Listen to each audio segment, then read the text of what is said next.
Hello guys, welcome to अध्ययन अड्डा YouTube channel. Hindi grammar special for all government exams की class में आपका बहुत स्वागत है।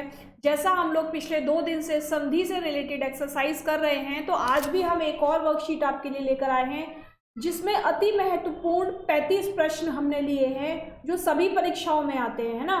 तो इन्हीं को आज हम करेंगे और फटाफट आंसर आप लोग मुझे देंगे। मेरे साथ साथ संधि आज खत्म कर देंगे, ठीक है। तो आज जो संधि की वर्कशीट है, यानी आज हमारी संधि वर्कशीट के साथ कंप्लीट हो जाएगी और इससे बाहर जो तीनों वर्कशीट ली है संधि की, इससे बाहर संधि का एक भी प्रश्न आने वाला नहीं है। तो आप लोगों को क्या करना है, केवल इन तीनों वर्कशीट्स को एक बार फिर से रिवाइज कर लेना है, जिससे आपकी संधि पक्की हो जाएगी और आप लोगों को कहीं बाहर से कोई और क्वेश्चन करने की जरूरत नहीं पड़ेगी, ठीक है। तो चलिए आज क्वेश्चन 61 से हम स्टार्ट करेंगे। क्वेश्चन 61 है, क्या है हमारा क्वेश्चन नंबर 61? संगम का सही संधि विच्छेद क्या है, बताइए। संगम का सही संधि विच्छेद क्या होगा? समधन गम होगा या स और आधा मा धन गम होगा, सड़धन गम होगा या समधन गम होगा, बताइए क्या होगा। जो संगम का सही संधि विच्छेद होगा वो होगा समधन गम, ठीक है। नेक्स्ट देखिए, स्वागत में प्रयुक्त संधि का नाम है, बताइए। स्वागत में जो संधि प्रयुक्त की गई है वो कौन सी संधि है? यहाँ पर क्या आपको दिखाई दे रहा है? वाह दिखाई दे रहा है ना। और वाह किस में आता है? वाह यड़ संधि में आता है, ना तो गुण संधि में आता है, ना वृद्धि में आता है, ना दीर्घ में आता है, ठीक है। तो यहाँ पर कौन सी संधि का प्रयोग किया गया है? स्वागत में यण संधि का प्रयोग किया गया है, ठीक है। चले आगे, नेक्स्ट क्वेश्चन देखिए। भानुदय में प्रयुक्त संधि का नाम है। भानुदय में कौन सी संधि है? भानु धन उदय, बताइए। व्यंजन संधि है, दीर्घ संधि है, गुण संधि है या वृद्धि संधि है? व्यंजन संधि तो होगी नहीं, क्यों? क्योंकि यहाँ पर किसकी बात हो रही है? यहाँ पर अगर हम भानुदय को वर्ण विच्छेद करते हैं या इसका संधि विच्छेद करते हैं तो क्या आता है? दोनों तरफ हमें क्या मिलेगा? स्वर मिलेगा, ठीक है। तो व्यंजन संधि तो हमारी कट हो गई। अब मुझे बताइए, दीर्घ संधि होगी, वृद्धि संधि होगी या गुण संधि होगी? जो इसका आंसर होगा वो होगा दीर्घ संधि, है ना। क्या बताया था? इसके लिए एक छोटा सा फॉर्मूला बताया था। क्या? दीर्घ का मतलब होता है बड़ा, यानी जब मात्राएं बड़ी हो जाएं, है ना। जब मात्राएं बड़ी हो जाएं तब उनको हम क्या कहते हैं? दीर्घ संधि। और दीर्घ और वृद्धि में क्या था? वृद्धि संधि में ऊ का प्रयोग नहीं होता, दीर्घ संधि में ऊ और ऊ मिलकर क्या बनाते हैं? बड़ा ऊ ही बनाते हैं। तो कौन सी संधि हो जाएगी? ये दीर्घ संधि। नेक्स्ट देखिए, सूर्योदय में प्रयुक्त संधि का नाम बताइए, जल्दी बताइए। सूर्योदय में कौन सी संधि प्रयुक्त हो रही है? गुण संधि, वृद्धि संधि, यड़ संधि या दीर्घ संधि? कौन सी संधि प्रयुक्त होगी? जल्दी से बताइए। सूर्य धन उदय, कैसे इसको संधि विच्छेद करेंगे? सूर्य धन उदय, ठीक है। तो कौन सी संधि होगी? यहाँ पर गुण संधि का प्रयोग किया गया है, ठीक है। कौन सी संधि है यहाँ पर? गुण संधि का प्रयोग किया गया है। नहीं, गुण संधि, हाँ जी, गुण संधि का प्रयोग किया गया है। चलिए नेक्स्ट देखिए 65, क्वेश्चन नंबर 65। हरिश्चंद्र में प्रयुक्त संधि का नाम बताइए। कौन सी संधि है हरिश्चंद्र में? जल्दी से बताइए। स्वर संधि है, व्यंजन संधि है, विसर्ग संधि है या इनमें से कोई नहीं? देखिए यहाँ पर क्या प्रयोग हो रहा है? आधा श। और आधा श कब प्रयोग होता है?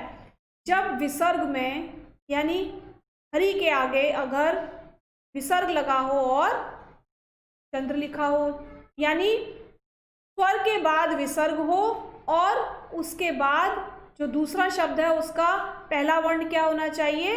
वो क्या होना चाहिए? स्वर होना चाहिए या व्यंजन? व्यंजन होना चाहिए। तब क्या होगा?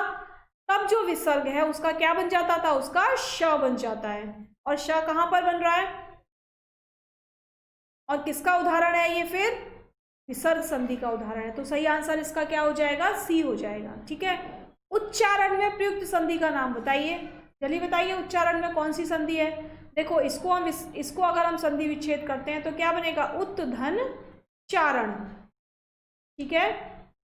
और एक नियम पढ़ा था हमने इसमें। अब सबसे पहले तो ये देखिए, यहाँ पर भी विसर्ग है और यहाँ पर भी व्यंजन है और यहाँ पर भी व्यंजन है। इसका मतलब ये ना तो स्वर संधि है ना। अब कौन सी संधि रह गई? व्यंजन और विसर्ग में से एक हो गई। लेकिन क्योंकि यहाँ विसर्ग का प्रयोग नहीं है इसीलिए ये भी हट गया। ठीक है, क्या रह गया, ये केवल व्यंजन संधि रह गई। तो ये क्या हो जाएगा आंसर, व्यंजन संधि हो जाएगा। क्यों हो जाएगा, क्योंकि जब प्रथम शब्द का अंतिम वर्ण त होता है और अंतिम शब्द का प्रथम वर्ण च छ ज में से कुछ होता है, तब क्या हो जाता है, जो त है वो अगले किसमें चेंज हो जाएगा, आधे चा में चेंज हो जाएगा, है ना। तो उत्धन चारण का जब हम संधि जोड़ेंगे तो क्या बनेगा, उच्चारण बनेगा। तो ये कौन सी संधि है, ये व्यंजन संधि है। ठीक है, चलिए आगे। मैं साथ साथ आप लोगों को एक्सप्लेन इसलिए करती जा रही हूँ जिससे अगर थोड़ा बहुत भूल गए हैं तो वो फिर से रिवाइज हो जाता है। तो मेरे साथ साथ आप लोग भी अपना रिवीजन करते चलिए और फटाफट से इन क्वेश्चनों को देखते चलिए। ये हमेशा परीक्षाओं में आने वाले क्वेश्चन है, इनसे बाहर आपको कुछ नहीं मिलने वाला है। और इन क्वेश्चनों को करने के बाद संधि आपकी कंप्लीट हो जाएगी, फिर आप लोगों को संधि में कोई डाउट नहीं रहेगा। ठीक है, चलिए उल्लेख का सही संधि विच्छेद कीजिए। बताइए क्या होगा उल्लेख का सही संधि विच्छेद, जल्दी से बताइए। उल्धन लेख होगा, उत्धन लेख होगा, उल्धन लेख होगा या उधन आलेख होगा। बताइए क्या होगा, क्या होगा, उत्धन लेख होगा, है ना। क्या हो जाएगा, ये जो ता है ये आधा ला में चेंज जाएगा, यानी जहां पर भी ता आपको आधा दिया हो वो द्वितीय शब्द के प्रथम वर्ण का आधा बन जाता है ना। ठीक है, नेक्स्ट देखिए, अत्याचार का सही संधि विच्छेद क्या होगा। अत्याचार का सही संधि विच्छेद अत्यधन आचार होगा, अतिधन आचार होगा, अत्याधन चार होगा या अतिधन आचार होगा। बताइए क्या होगा, जल्दी से बताइए क्या होगा। इसका जो सही संधि विच्छेद होगा वो होगा अतिधन आचार। ठीक है, क्या होगा, अतिधन आचार होगा। ठीक, चलिए नेक्स्ट चलते हैं। 69 दिगंबर का सही संधि विच्छेद, जल्दी से बताइए। दिगंबर का दिग्धन अंबर, दिग्धन अंबर, दिग्धन अंबर या दिग्धन अंबर, कौन सा वाला होगा बताइए। ए होगा, बी होगा, सी होगा या डी होगा, कौन सा होगा। जो दिगंबर का सही संधि विच्छेद होगा वो होगा दिग्धन अंबर। यानी जब भी प्रथम शब्द का अंतिम वर्ण क हो, क हो, क च हो, प हो, यानी किसी भी वर्ग का पहला वर्ण हो तो क्या हो जाता है, वो अपने तीसरे वर्ण में चेंज हो जाता है। यानी क का क्या बन जाएगा, ग बन जाएगा। और यहाँ पर क्या बना हुआ है, ग। इसका मतलब ये क्या हो गया, यहाँ पर दिग्धन अंबर हो गया। ठीक है, नेक्स्ट देखिए, उड्डयन का सही संधि विच्छेद, जल्दी बताइए। उड्डयन का सही संधि विच्छेद क्या होगा, उत्धन डयन होगा, उड्धन डयनम होगा, उद्धन डयनम होगा या उड्धन डयनम होगा। क्या होगा बताइए। अभी अभी हमने पढ़ा था कि जब भी प्रथम शब्द का अंतिम वर्ण ता है तो वो द्वितीय शब्द के प्रथम वर्ण का आधा बन जाएगा, यानी उत्धन डयनम। क्या होगा उड्डयनम का सही संधि विच्छेद, उत्धन डयनम होगा। उत्धन डयनम को जब हम जोड़ेंगे या संधि जोड़ेंगे इसकी, तो ये जो ता है ये किस में बदल जाएगा, ये आधा डा में बदल जाएगा। ठीक है, नेक्स्ट 71 निर्विकार में प्रयुक्त संधि का नाम बताइए। निर्विकार में कौन सी संधि प्रयोग हो रही है, स्वर संधि, व्यंजन संधि, विसर्ग संधि या इनमें से कोई नहीं। जल्दी बताइए कौन सी संधि, कौन सी संधि प्रयोग हो रही है, स्वर संधि है, व्यंजन संधि है, विसर्ग है या इनमें से कोई नहीं। इसका जो आंसर है वो है विसर्ग संधि। क्यों, जब हम इसको संधि विच्छेद करेंगे तो इसका संधि विच्छेद होगा निधन विकार। ठीक है, तो क्या प्रयोग हुआ यहाँ पर, विसर्ग का प्रयोग हुआ है ना। नेक्स्ट चलिए, सत्याग्रह में प्रयुक्त संधि का नाम बताइए। जल्दी से बताइए कौन सी संधि है सत्याग्रह में, दीर्घ संधि, घुट संधि, वृद्धि संधि या यड़ संधि। जल्दी से बताइए। तो सत्याग्रह में जो संधि है वो है दीर्घ संधि। ठीक है, कौन सी संधि है सत्याग्रह में, सत्यधन आग्रह।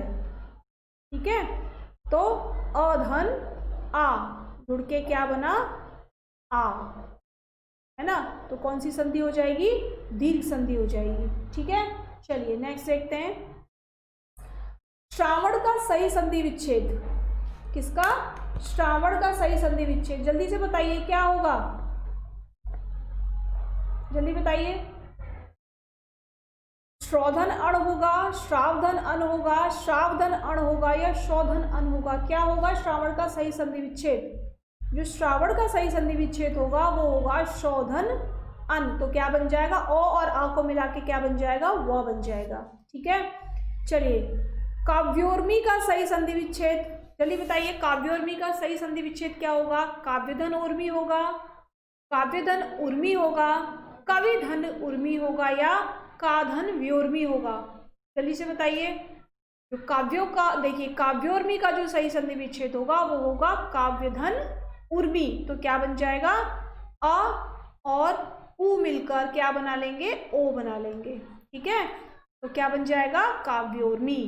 ठीक, चलिए नेक्स्ट देखिए, सत्याग्रह का सही संधि विच्छेद। अभी पढ़ा था सत्याग्रह का सही संधि विच्छेद। चलिए दोबारा से क्वेश्चन आ गया, बताइए सत्याग्रह का क्या होगा सही संधि विच्छेद? जल्दी से बताइए। सत्याग्रह का सही संधि विच्छेद है सत्य धन आग्रह। ठीक है, नेक्स्ट निरुत्तर। निरुत्तर शब्द का शुद्ध संधि विच्छेद क्या होगा? निरुत्तर का निधन उत्तर, निधन उत्तर, निधन उत्तर, निर्धन उत्तर या निधन उत्तर? बताइए क्या होगा?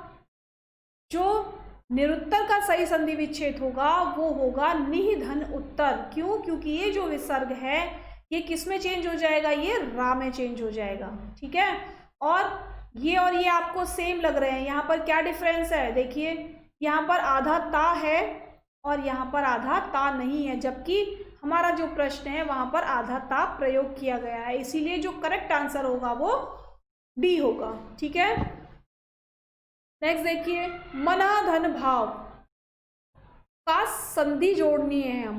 तो देखिए विसर्ग के बाद अगर भ है, ठीक है, विसर्ग के बाद अगर भ है तो वो किस में चेंज हो जाता है? विसर्ग ओ में चेंज हो जाता है। तो क्या बन गया? ये मनोभाव बन गया। ठीक, नेक्स्ट देखिए, निधन विकार। निधन विकार को जोड़ने पर क्या बनेगा? निर्विकार बनेगा। ना तो निर्विकार बनेगा, ना निर्विकार बनेगा, ना निर्विकार बनेगा। क्या बनेगा? निर्विकार बनेगा। ठीक है, नेक्स्ट देखिए, सज्जन का सही संधि विच्छेद क्या है? बताइए जल्दी। सज्जन का सही संधि विच्छेद, ये बहुत कॉमन क्वेश्चन है और बहुत बार परीक्षाओं में आता है। सच धन जन होगा, सत धन जन होगा, सज्ज धन ना होगा या सधन जन होगा? क्या होगा? इसका जो सही संधि विच्छेद होगा ये सत धन जन होगा। ठीक है, नेक्स्ट देखिए, सन्मार्ग में कौन सी संधि प्रयुक्त हुई है? जल्दी बताइए, सन्मार्ग में कौन सी संधि प्रयुक्त हुई है? इसका अगर संधि विच्छेद करते हैं तो बनता है समधन मार्ग। ठीक है, तो कौन सी संधि हो गई? बस व्यंजन संधि होगी, ना तो स्वर संधि होगी ना विसर्ग संधि होगी। ठीक है, नेक्स्ट चलिए, ज्ञानोदय में प्रयुक्त संधि। ज्ञान धन उदय, ज्ञान धन उदय कौन सी संधि है? जल्दी से बताइए कौन सी संधि होगी? स्वर संधि, व्यंजन संधि या विसर्ग संधि? यहाँ तो बताना बहुत आसान है। यहाँ पर भी स्वर है और यहाँ पर भी स्वर है ना? ना तो विसर्ग संधि में स्वर होता है ना व्यंजन संधि में स्वर होता है। कौन सी संधि हो गई? ये स्वर संधि हो गई है ना, ये तो नहीं होंगी। ठीक है, तो कौन सी संधि हो गई? स्वर संधि हो गई। नेक्स्ट देखिए, निराधार में प्रयुक्त संधि। निराधार में कैसे इसको? निधन, निर्धन, आधार। ठीक है, निराधार। बताइए कौन सी संधि है? ये स्वर संधि है, व्यंजन संधि है, विसर्ग संधि है? कौन सी संधि है? जल्दी से बताइए। विसर्ग संधि होगी। क्यों? क्योंकि यहाँ पर रा नहीं आएगा, यहाँ पर विसर्ग आएगा। ठीक है, निधन आधार। जो निराधार का संधि विच्छेद होगा वो क्या होगा? वो होगा निधन आधार। तो कौन सी संधि होगी? यहाँ पर विसर्ग संधि होगी। ठीक है, नेक्स्ट चलिए, निम्नलिखित शब्दों में से किसमें विसर्ग संधि है? बताइए किसमें विसर्ग संधि है? क्या नरेंद्र में है, सज्जन में है, सदैव में है या एतेव में है? देखिए एतेव को कैसे लिखते हैं? अतः धन एव, नर धन इंद्र, सत धन जन, और ये बन गई सदा धन एव। ठीक है, अब बताइए किसमें आपको नजर आ रही है विसर्ग संधि? तो किसमें नजर आ रही है? ए में नजर आ रही है ना। अगर ए को हम लिखते हैं तो ऐसे लिखा जाता है, अतः धन एव, इत एव। ठीक है। नेक्स्ट देखिए, निम्नलिखित शब्दों में से किसमें व्यंजन संधि है, जल्दी से बताइए। सप्तर्षि में है, निराधार में है, सत्कार में है या हिमालय में है? किसमें होगी? किसमें होगी? सत्कार में होगी। कैसे? सत धन आकार, सत धन आकार, सत नहीं, हाँ जी, सत धन आकार। तो कौन किसमें होगी व्यंजन संधि? किसमें होगी? सत्कार में होगी व्यंजन संधि। ठीक है। नेक्स्ट देखिए 85, अ धन ई मिलकर ए बनता है, स्वर संधि के किस भेद को व्यक्त करता है? बताइए। दीर्घ संधि को, गुण संधि को, वृद्धि संधि को या यण संधि को? दीर्घ संधि तो नहीं है, ठीक है, वृद्धि संधि भी नहीं है। क्यों? क्योंकि यहाँ पर जो स्वर होते हैं वो समान होते हैं, लेकिन यहाँ पर क्या है? स्वर असमान है। और स्वर असमान कौन सी संधि में होते हैं? यानी गुण संधि में अ और ई से मिलकर क्या बनता है? ए बनता है। तो यहाँ पर कौन सी संधि हो जाएगी? गुण संधि हो जाएगी। यानी अ धन ई मिलके ए कौन सी संधि में बनता है? गुण संधि में बनता है। और यण संधि में क्या बनता है? यण संधि में अय, आव, आव ये सब बनता है ना, अव। तो व की जो साउंड आती है वो गुण यण संधि में आती है। ठीक है। चलिए, सतधन चरित्र सच्चरित्र किस संधि का उदाहरण है? जल्दी से बताइए किस संधि का उदाहरण है। ये तो बहुत आसान है बताना, जल्दी बताइए। स्वर संधि दिखाई दे रही है इसमें, बताइए जल्दी से। स्वर संधि दिखाई दे रही है इसमें, क्या विसर्ग संधि दिखाई दे रही है, या दीर्घ संधि दिखाई दे रही है, या व्यंजन संधि? कौन सी संधि दिखाई दे रही है आपको? प्रथम शब्द का अंतिम वर्ण व्यंजन है, तो कौन सी संधि हो गई? ये तो व्यंजन संधि हो गई। ठीक है। कौन सी संधि हो गई? व्यंजन संधि हो गई। और जो ता है वो किस में बदल जाएगा? आधे चा में बदल जाएगा। जब भी प्रथम शब्द का अंतिम वर्ण आधा ता होता है तो वो अपने द्वितीय शब्द के प्रथम वर्ण के आधे में चेंज हो जाता है। ठीक है। नेक्स्ट चलिए, अधोधन गति यानी अधोगति किस संधि का उदाहरण है? यहाँ तो आंख बंद करके आंसर लगाने वाली बात है भाई। विसर्ग दिखा है, दिख रहा है सबको विसर्ग, कौन सी संधि हो जाएगी? विसर्ग संधि हो जाएगी। उत्धन हार के योग से कौन सा शब्द बनेगा? जल्दी बताइए। उत्धन हार के योग से कौन सा शब्द बनेगा? उतार बनेगा, आहार बनेगा, उदार बनेगा या उद्धार बनेगा? है ना, उद्धार बनेगा। कौन सा शब्द बनेगा? उद्धार बनेगा। ठीक है। चलिए नेक्स्ट देखिए, दृंग चल का सही संधि विच्छेद कीजिए। बताइए क्या होगा दृंग चल का सही संधि विच्छेद? दृग धन अंचल होगा, दृंग धन अचल होगा, दृग धन अचल होगा या दृग धन चल होगा? क्या होगा बताइए, क्या होगा? दृग धन अचल होगा। क्यों? यहाँ पर ग है और जब इसका संधि विच्छेद करते हैं तो प्रथम शब्द का अंतिम वर्ण का होने पर क्या होता है? वो अपने तीसरे वर्ण में चेंज हो जाता है। तो क क्या हो जाएगा? तीसरे वर्ण यानी ग में चेंज हो जाएगा। तो दृग्धन अंचल का जब हम संधि करेंगे तो क्या होगी? दृगंचल होगी। ठीक है। तो आंसर क्या है इसका? सी है। नेक्स्ट देखिए, पर्यावरण शब्द का सही संधि विच्छेद कौन सा है? जल्दी बताइए। पर्याधन वर्ण, परिधन आवरण, परिधिधन आवरण या परिधिधन आवरण? बताइए क्या होगा, जल्दी से बताइए। इसका जो सही संधि विच्छेद होगा वो होगा परिधन आवरण। ठीक है। चलिए, पवन का सही संधि विच्छेद जल्दी बताइए। पवन का सही संधि विच्छेद क्या होगा? पधन अवन होगा, पधन वन होगा, पोधन अन होगा या पौधन अन होगा? हमेशा याद रखना पवन का जो संधि विच्छेद होगा वो पोधन अन होगा। ये भी मोस्ट इंपॉर्टेंट क्वेश्चन है, ये भी परीक्षाओं में बहुत पूछा जाता है। ठीक है। तो इस पर वेरी इंपॉर्टेंट क्वेश्चन लगा लीजिएगा। प और पो में कंफ्यूज नहीं होना है। जब पवन का संधि विच्छेद करते हैं तो छोटे ओ की मात्रा के साथ संधि विच्छेद होता है उसका, पोधन अन ना कि पौधन अन। ठीक है। यथार्थ में कौन सी संधि है? जल्दी बताइए। यथार्थ में कौन सी संधि है? दीर्घ संधि, यण संधि, गुण संधि या वृद्धि संधि? यथार्थ में दीर्घ संधि है। ठीक है। चलिए नेक्स्ट, महोदय में कौन सी संधि है? जल्दी बताइए। महोदय में कौन सी संधि है? महा धन उदय। तो क्या बनेगा? ओ बन जाएगा। यानी आ और ऊ से मिलकर क्या बनेगा? आ प्लस ऊ से मिलकर क्या बनेगा? ओ बनेगा। और ये कहाँ बनता है? कौन सी संधि में बनता है? ये गुण संधि में बनता है। ठीक है, चलिए नेक्स्ट देखिए, मतैक्य में कौन सी संधि है? जल्दी बताइए कौन सी संधि? ये मात्रा देखिए बड़ी मात्रा है, और बड़ी मात्रा किस में आती है? जब मात्राओं में वृद्धि हो जाती है। ठीक है, क्या कब आती है? जब मात्राओं में वृद्धि हो जाती है, यानी कौन सी संधि होगी यहाँ पर? वृद्धि संधि होगी। ठीक है, नेक्स्ट और लास्ट आज के सेशन का ये लास्ट क्वेश्चन है। चलिए देखते हैं क्या है। यशोधरा शब्द का संधि विच्छेद, चलिए बता दीजिए यशोधरा शब्द का संधि विच्छेद क्या होगा? यशोधन धरा होगा, यशधन अधरा होगा, यशधन उधरा होगा, या यशधन धरा होगा? तो जो इसका सही संधि विच्छेद होगा वो होगा यशधन धरा। ठीक है, आज के जो हमारे संधि के 3 वर्कशीट हमने ली थी, क्वेश्चन नंबर 95 तक कंप्लीट हो चुकी है। अब तक के जितने भी क्वेश्चंस पेपर में आए हैं सारे क्वेश्चंस इसमें मिले हैं, और जो क्वेश्चंस बन सकते थे वो भी हम आपके लिए लाए हैं, जिससे आप लोगों को संधि के लिए कहीं और नहीं जाना पड़ेगा। ठीक है, तो आप लोग एक बार इन तीनों सेशनों को देखिए और अपनी संधि को बिल्कुल पक्का कर लीजिए। एग्जाम्स में आने के लिए क्वेश्चन 2 या 3 क्वेश्चन से आपको जरूर आंसर मिलेंगे संधि में से। ठीक है, तो चलिए अगले सेशन में फिर मिलेंगे, तब तक के लिए धन्यवाद।